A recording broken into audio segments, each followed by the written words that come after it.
Hi, I'm Dr. Dave Cole, Professor Emeritus, Agricultural Economics, and Academic Hall of Famer from Virginia Tech, Blacksburg, Virginia. Today's theme is 10 Practical Tips for Farm and Ranch Transition Management. Walk into almost any farm kitchen, sit in on a lender's annual review, or attend a commodity meeting, and one topic is quietly looming in the background. That topic, estate and transition management, consistently ranks in the top 3 challenges facing the agriculture industry, both domestically and globally.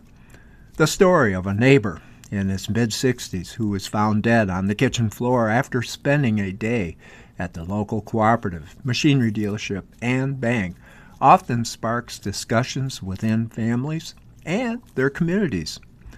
Some seek a quick fix, thinking we need to go to a lawyer or accountant to draw up the plan.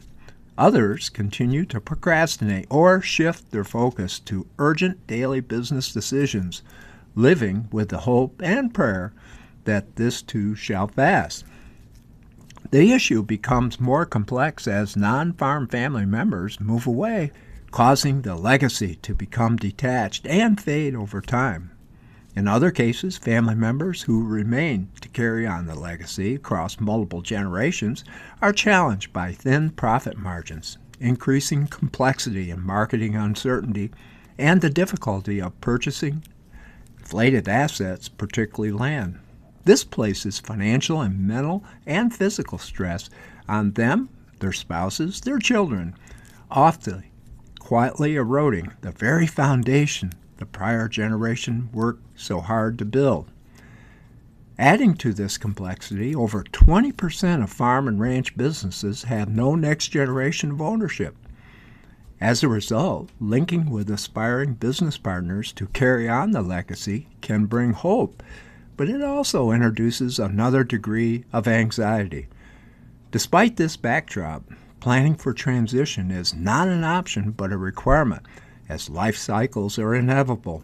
The question worth asking is this: what are some practical tips to take the business to the next level at this fork in the road, rather than going down the low road that hinders business, family, and personal success?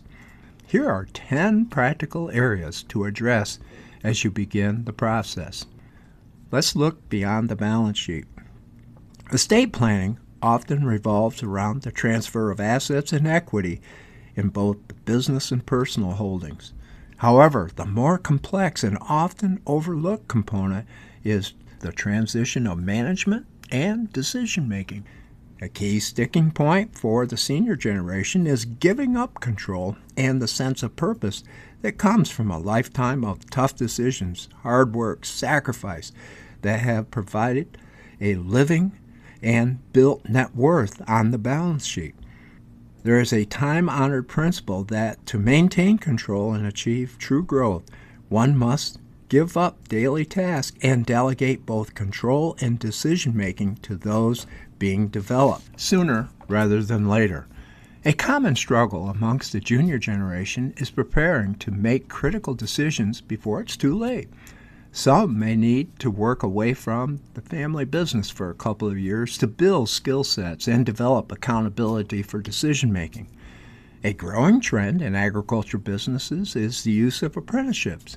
In this model, the next generation is given room to carve out their own enterprises or niches and develop planning and operating budgets and be held accountable for their success. Financing may not come from the bank of the family, but from a traditional lender, thus requiring greater discipline and accountability while also building confidence in decision-making. The bottom line is that management and decision-making responsibility must begin within 2 to 3 years of starting to work in the business for those who aspire to be the next generation. Otherwise, they may fall into the trap of becoming the hired employee for life. Goal setting. Goal setting by all stakeholders in the process provides focus and improves communication. Business, family, and personal goals across generations are imperative to determine common ground and negotiating differences. A critical component of goal setting is putting goals in writing so that progress and trends can be used as reference points throughout the process. Next, business profitability. Is the business profitable? Do not use income tax records as they are designed to show limited profits or losses to minimize income tax. Work with your banker to develop a accrual-adjusted profit picture to determine whether the business is viable for growth and investment and to understand how much outside or non-farm income may be needed. Next, let's look at the business assets. A third-party assessment of the value of the business assets is critical to bring objectivity rather than emotion to the balance sheet. A kiss of death occurs when the next generation takes over a business with assets that are rusted out, worn out, faded out, or obsolete, resulting in the operation that lacks competitiveness. The capital investment required for these upgrades often strains future cash flows and profitability. Next, planning for the retiring generation. An assessment of the senior generation's income needs is critical. Social Security analysis, retirement accounts, along with the sale and lease of business assets should be clearly outlined. A general rule is that 50% of the retiring generation's income should come from sources outside the sale and lease of the business assets to provide flexibility for all generations and stakeholders. The conversations cannot wait. Does the senior generation have long-term health care plans? Have they developed a basic will with final directives in the file that are accessible to individuals responsible for that oversight?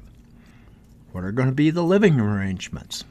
An often overlooked component in the transition process is living arrangements and housing during the retirement years.